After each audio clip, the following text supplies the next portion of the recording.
This was at the height of the water shortages here in Bulawayo. We had a situation where actually we had 1 week supply of water for the whole of Bulawayo.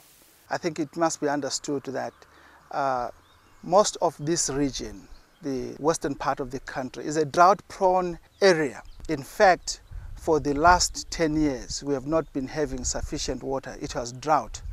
And as a result, there was very little crop production, very little of anything. The grass was dry, cattle were dying. We had a very terrible period in that time, because we would go about 3 or 4 days without water. Sometimes when we get water from the tapes, it will not be clean as it is supposed to be. We are used to actually waking up within your house and opening the tap to get water. So obviously it's a disadvantage if you have to queue, waking up as early as 5 a.m. in order to collect water. As a mother, it's terrible. It's terrible. Can you imagine controlling about 10 kids? That no, don't use more water, don't wash, don't do that. It's not possible. You've got to, you just improvise methods of making them understand. Sewage is actually exposed to the people, which is actually a very dangerous situation, given that we've got this cholera pandemic. One of the experiences that we have had is that we have electricity outages.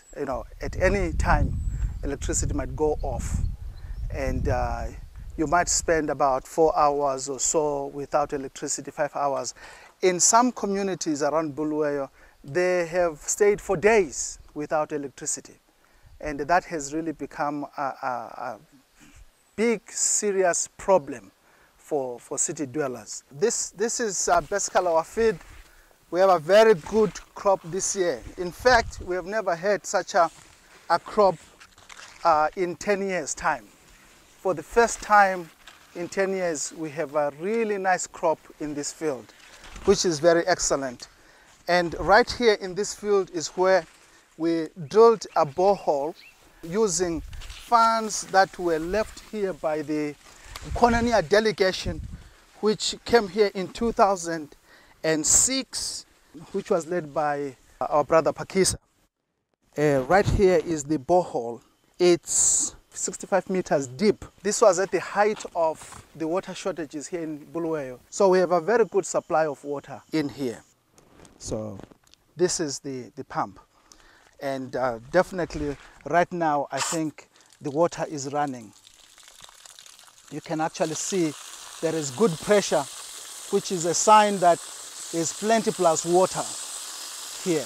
This is the result of our fellowship with other brothers and sisters who assisted us in getting funds. So we have a number of water faucets around here, and one of them is this one. And you can see there's water here. So we deliberately put a number of faucets around because we're saying in the event that we continue to have this open lot, if people want to plant vegetables and so forth, that will be great. It will be good use of the resource. So that's the water tank. It actually holds about 5,000 liters of water.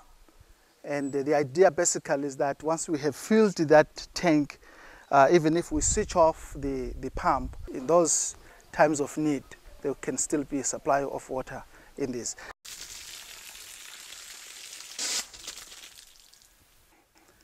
So this is our guest house, and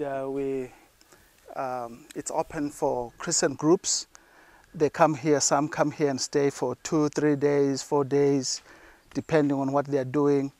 They will be holding workshops, they will be holding seminars, and sometimes simple prayer groups, people who come here to just have a quiet time, reflect and pray and so forth. We have had quite a number of women's groups who come here and spend time in prayer and fellowship.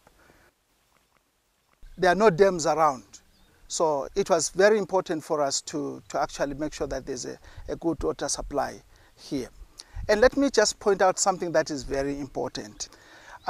Because of the water shortages in Bulawayo, in the event of there's no water completely in the area, we could also service the community around us so that they can come and have water here. And MCC also assisted us in drilling some boreholes in church properties, BICC church properties. One of the good results of that is that in spite of the drought, people were able to get at least clean water around Bulawayo. Yeah, it's nice.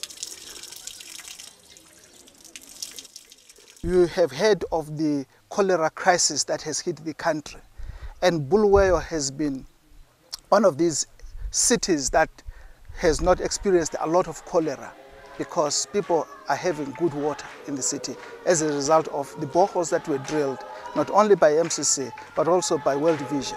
So the church has come out and assisted, and we are very grateful that Bulawayo is cholera free because of that.